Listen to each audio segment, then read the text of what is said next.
Consulta médica con el doctor Juan Bellón en Radio Puebla de Cazalla y Onda Local de Andalucía. Pues efectivamente, abrimos nuestra consulta médica para charlar durante los próximos 29 minutos con el doctor don Juan Bellón, que ya nos atiende al otro lado del aparato telefónico, como se decía antes, ahora del móvil. Doctor Bellón, ¿qué tal? Muy buena. Muy buena, ¿cómo estamos? Muy bien. Por ahí las cosas, ¿cómo andan? Bueno, ¿cómo andan? ¿Cómo Pues ruedan? bien, de momento ya se puede tomar el sol, por lo tanto nuestras vitaminas D van aumentando.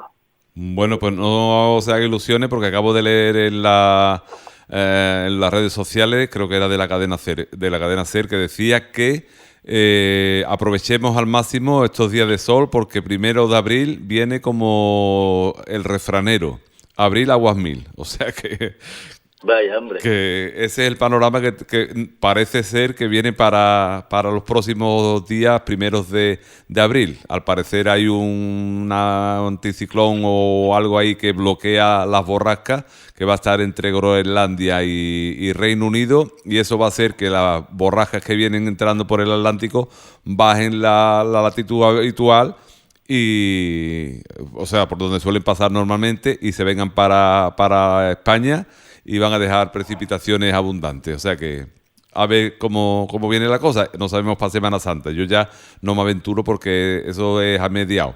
Pero para primero parece que viene otra vez agua.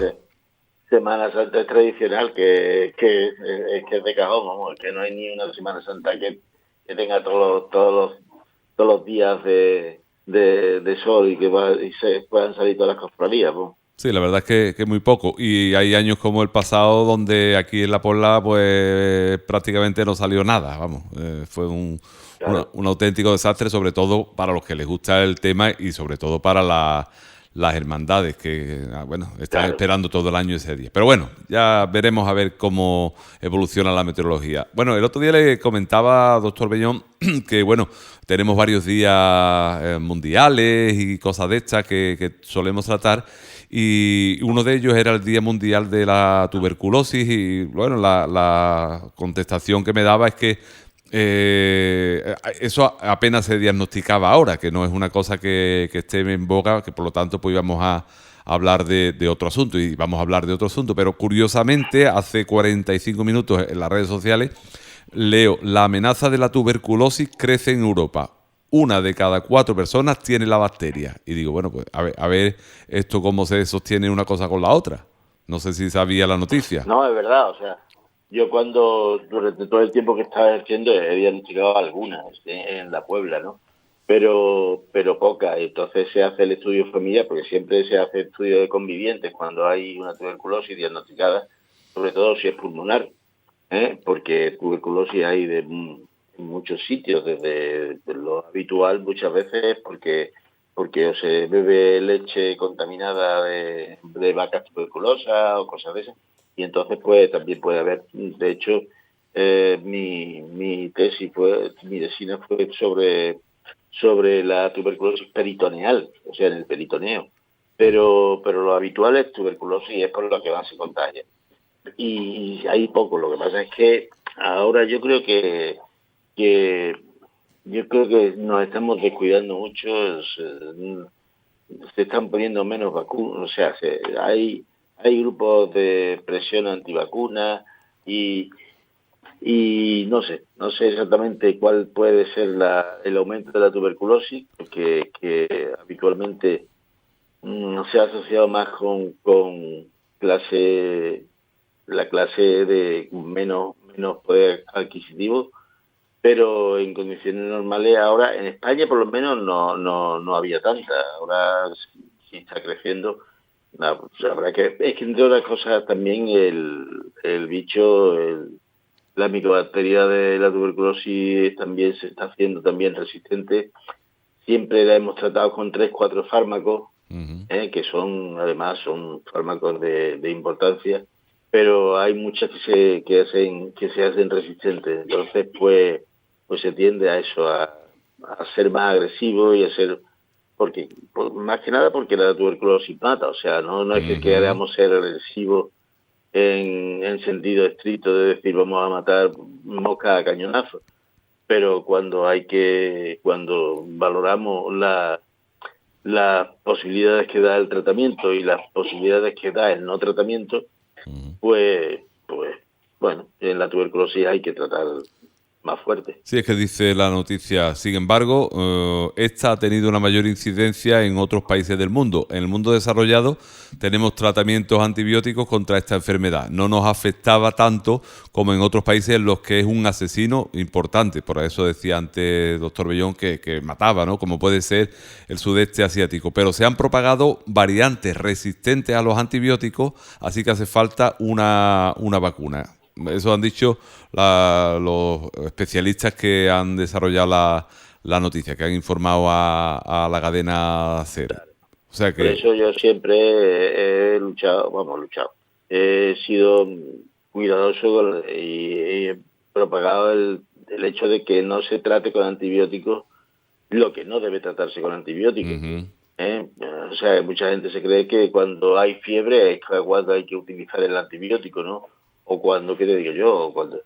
O se tratan con antibióticos muy agresivos, digamos, o que cubren un espectro muy amplio de bacterias, cuando en realidad, pues con un antibiótico que sea muy eficaz, pero contra un espectro poquito amplio, o sea, con que mate a pocas bacterias, es mucho mejor. Cuantas menos mates, y con tal de que mates la que te está haciendo daño, mejor que mejor. Sí, de hecho la noticia dice también que el problema es que en Europa se estaba produciendo un resurgimiento de casos, especialmente entre los más pequeños. Esto entrecomillado, no tenemos tantos casos como en el sudeste asiático, pero es un problema preocupante. Así que es una enfermedad que está ahí, una enfermedad que nunca nos ha dejado y que no hemos erradicado ni mucho menos. Según recogen las últimas cifras oficiales, durante el último año se han producido más de 1.200.000 muertes por tuberculosis en el mundo, mientras tanto en España se contagiaron casi 4.000 personas por esta enfermedad. O sea que viene a decir, y todo es porque hay un futbolista que se ha contagiado, ¿no? Y por ahí viene la noticia que parece que está resurgiendo, que no se había erradicado como se pensaba, ni mucho menos. Lucas Pérez, el futbolista, jugador del PSV Eindhoven. Lo simpático es que tenga que ser un futbolista para que tenga eso un poquito más de resonancia. Sí, bueno, es la noticia, ¿verdad? Sí. Perfecto. Si eso sirve para estar más atento, mejor. Bueno, vamos con el tema. El cáncer de cuello uterino, que es lo que vamos a hablar hoy. En primer lugar, ¿qué es el cáncer de cuello uterino y cuáles son sus principales causas? Bueno, hablamos primero de lo que es el cuello uterino. Venga, vamos allá. Bueno, pues imaginaos el útero entero, como una pera, como una pera, tal cual. Y tú la pones boca abajo y entonces tenemos la parte más estrecha abajo y la parte más ancha arriba. Bueno, pues básicamente ese es el útero. Y si entonces al útero, pues a esa pera le quitamos el rabillo, pues ahí, si se queda ahí un agujero, pues si prolongamos un poquito el agujero y le quitamos también la pulpa la parte de dentro donde están las semillas y todo eso, que está más dura, bueno, pues eso sería al final el útero. De la parte de dentro que estaría el endometrio, que es lo que se descama ahí con la menstruación, y ya después esa última parte, la parte más estrechita del útero, o sea, de la pera, en sus 3,5 centímetros es la que ya que está, digamos, entrando en la vagina. Esa es la zona que entra y entonces esa zona que hemos dicho que deja el pedículo ese, la ramita de la pera, pues que se prolonga un poquito para adentro, pues es el cuello del útero.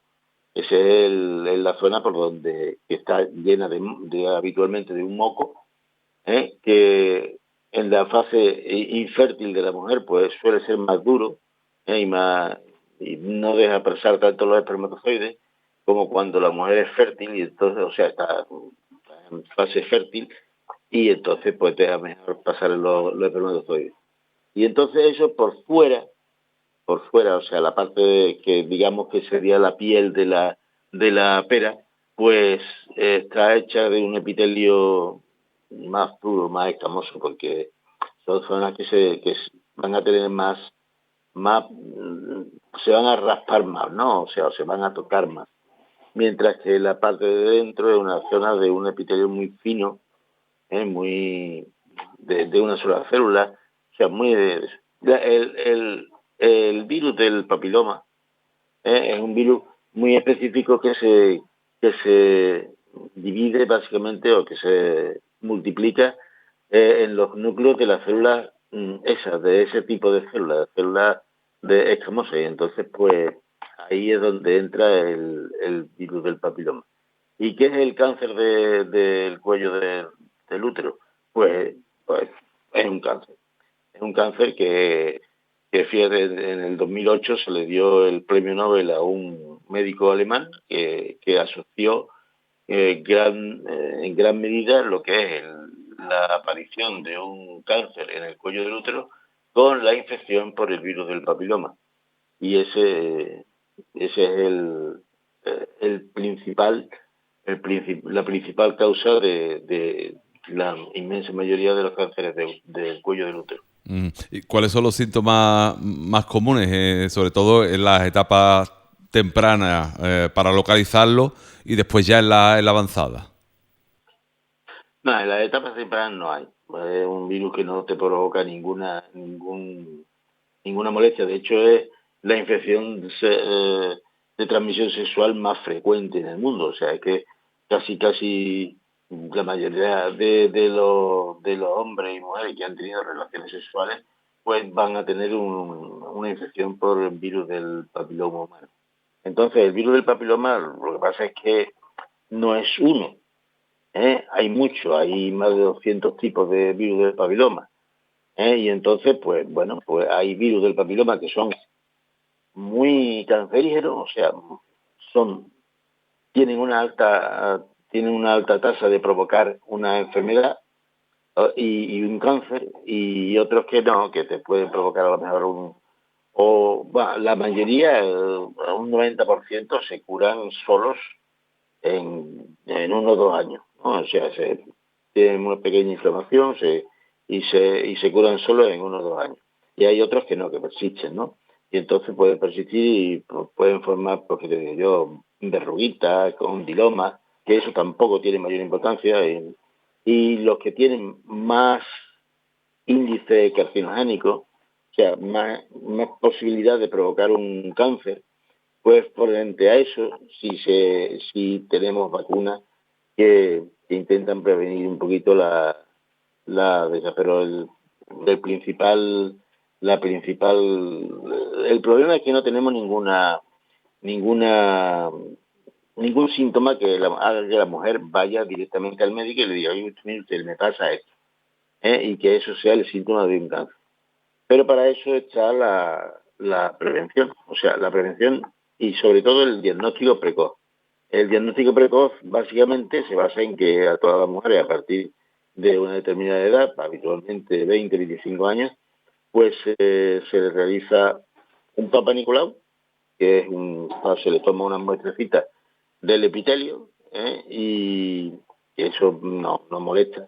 Y seguramente en la Puebla, pues todas las mujeres que tienen más de 25 años y la han pasado, o bien una detección del virus, del DNA del virus del papiloma, eso se suele hacer en condiciones normales, y si no hay si no se ha detectado ningún problema, pues se hace cada 3 años, o si se detecta el DNA, pues cada 5 años, y eso es muy eficaz a la hora de poner tratamiento cuando se detecta una lesión. ¿La forma de detectarlo es simple, es fácil o es complicada? No, es fácil, o sea, que eso, o sea, por colposcopia, o sea, mirando dentro de la vagina, y viendo al fondo el cuello del útero, y viendo a ver si hay lesiones y después tomando con un hisopito unas muestrecitas del, del, en- del endometrio, del endometrio, no, del, ahí, de ese tejido de alrededor del cuello del útero, y analizándolo con el microscopio, analizándolo en el laboratorio para ver los DNA del virus, pues se consigue realizar un diagnóstico temprano, que es lo fundamental, un diagnóstico temprano y muy eficaz. Ujú. Bueno, ¿cuáles son los factores de riesgo más importantes para desarrollar esta enfermedad? Bueno, factores de riesgo más importantes. Pues básicamente tenemos pues la, a ver, ¿cómo era? Las mujeres que tienen o que han tenido ya una operación por culpa de esto, por una lesión ya dentro del epitelio de un alto grado, pues ya tienen más, más posibilidades de volverla a tener y entonces se les recomienda una pauta de vacunación de 3 dosis. ¿eh? Después, pues, hay otros síntomas, otros signos, otros síndromes más muy raros, que se llama WIM, que también a partir de los 9 años, pues las personas que son afectadas de ese síndrome, pues también pueden tenerla. Pero después las personas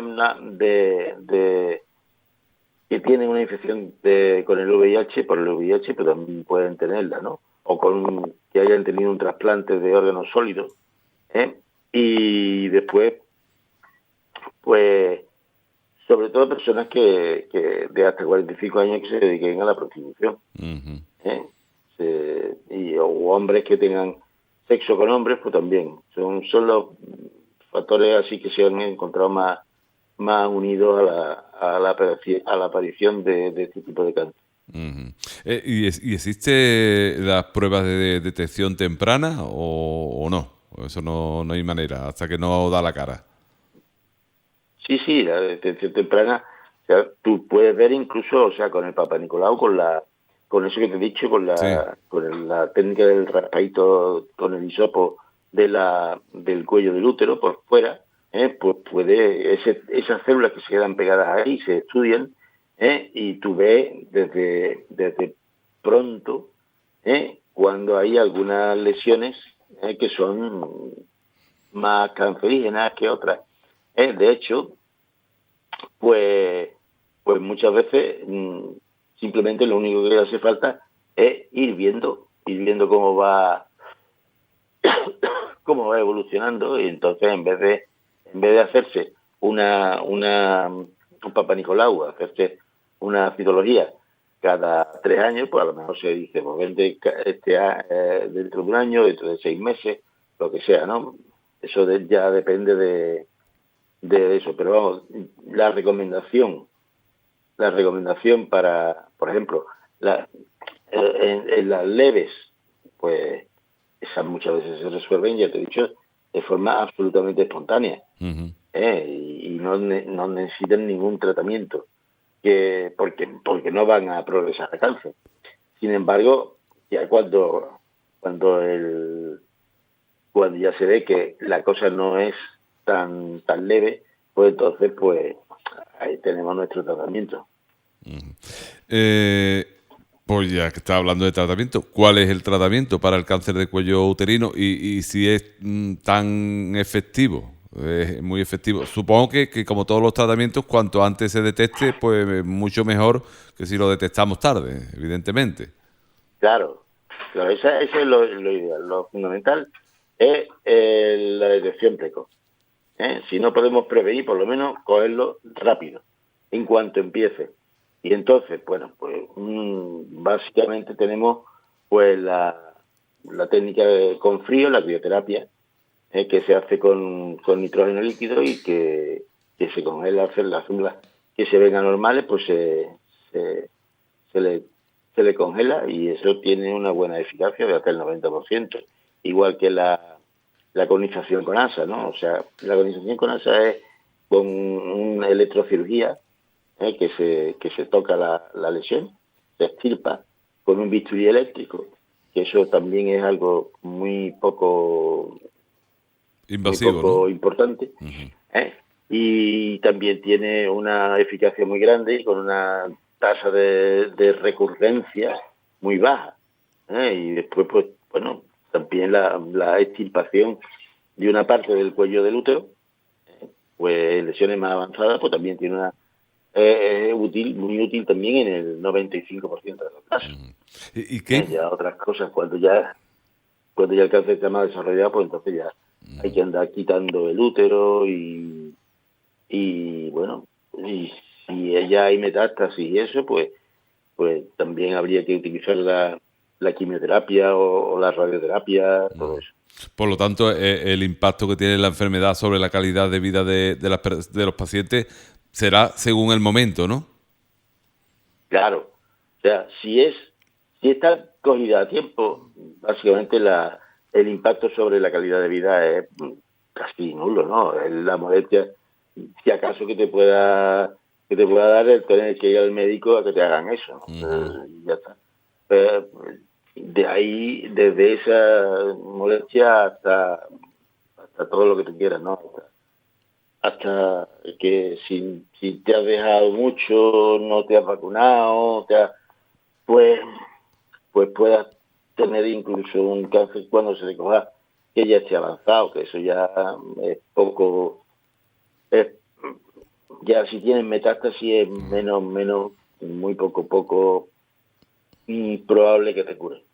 Sí, porque aquí el problema de la mayoría de los cánceres son la metástasis, ¿no? Claro, una vez que hay metástasis, eso está diseminado. Entonces, sabemos dónde hay más metástasis, pero no sabemos todas las metástasis que hay. Y desde luego, los medicamentos no siempre son capaces de quitar todas las células cancerosas que hay. Quitan proporcionalmente, quitan el 90%, el 95%, pero no todas. Y entonces eso hace que muchas veces pues eso recurra y vuelva a aparecer. Ujú. Y la supervivencia en este caso, pues también es eso, es que depende cuando se coja. Pero ¿hay alguna forma en que las mujeres puedan reducir el riesgo de desarrollar este tipo de cáncer? Pues mira, básicamente aparte de no tener, o sea, de tener sexo, pero con no muchísima gente, y si es mucha gente, cuanto más el preservativo parece que sí ha demostrado que disminuye la tasa del cáncer del cuello del útero. Ten presente que el virus del papiloma también, como es de un virus que se desarrolla en el tejido que te he dicho, en un tejido mm, casi como de la piel, estratificado, pues, pues también puede aparecer en el labio, puede aparecer en pene en el hombre, puede aparecer en el ano, en toda esa zona, en la vagina, toda esa zona puede aparecer el beso. Entonces, pues, en la medida en que esas zonas estén protegidas, ¿qué te digo yo? Por el preservativo en el caso de la vagina y del, y del cuello del útero, pues mejor. Bueno, como nos quedan 5 minutos cortos, vamos a hablar de la vacuna, porque existe una vacuna, ¿no? Eso es, esa vacuna, mira, hay que tener presente una cosa, virus que causen la infección para el virus del papiloma, hay como 200. Entonces, pues básicamente se han dividido en virus que sean potencialmente muy carcinógenos, o sea, que causen con mucha frecuencia cáncer, y otros que realmente, pues prácticamente la incidencia con ellos es nula. Entonces lo que han hecho ha sido coger esa vacuna y ver eso, los cánceres o sea, los virus que provocan más cáncer, y hacer una vacuna con ellos. Entonces, pues la vacuna, pues se, ya se ha impuesto en el calendario vacunal, por lo menos En el de Andalucía seguro, en el de otras naciones pues depende, ¿no? No lo sé. Pero, y se están vacunando, pues de entrada todos los chavales, ya chicos y chicas, los dos, ¿eh? Porque los dos pueden tener el cáncer de ese tipo. A partir de los 12 años ya se pueden, o sea, de 12 a 18 años se pueden vacunar del tirón todos los que quieran. Es evidente que se vacunan más las chicas, pero los chicos evidentemente tienen dos de esas. También pueden infectarse ellos y pueden tener su cáncer de pene, pero también pueden transmitirlo a las chicas. Entonces, pues sería cuestión de que se vacunaran todos. ¿Y es efectiva en personas que ya han sido expuestas al virus? Reduce el riesgo de recaída. Reduce el riesgo de recaída. Y por eso se dice que las personas que ya han tenido un cáncer de ese tipo, o sea, que hayan precisado la intervención, que se le opere de la lesión intraepitelial de alto grado, porque cuando dices tú de alto grado quiere decir que es tejido más canceroso, ¿no? Pues esa se le recomienda una pauta de vacunación de 3 dosis, o sea, que se la pongan del tirón a los 2 y a los 6 meses. Y después, pues a personas que no hayan tenido de eso y que tengan esa más probabilidad de riesgo, son las personas que se dediquen a la prostitución y a los hombres de hasta 45 años que tengan sexo también con hombres. O sea, que precaución ante todo, usar preservativos si se va a tener relaciones de riesgo para evitarse sustos, a ver si por pasar un buen rato después vamos a tener un disgusto y gordo, ¿no? Claro, y gordo.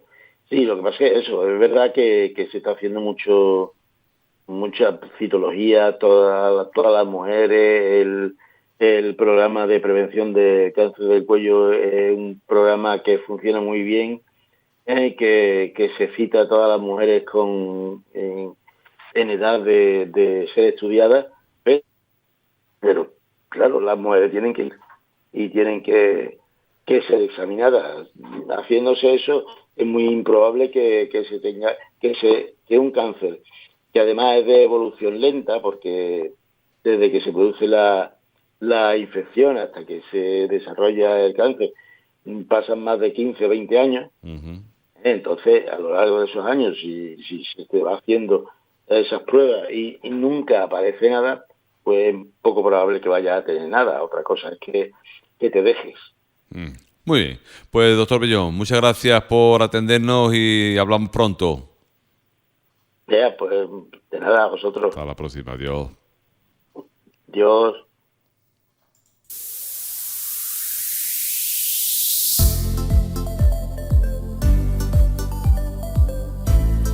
Consulta médica con el doctor Juan Bellón en Radio Puebla de Cazalla y Onda Local de Andalucía.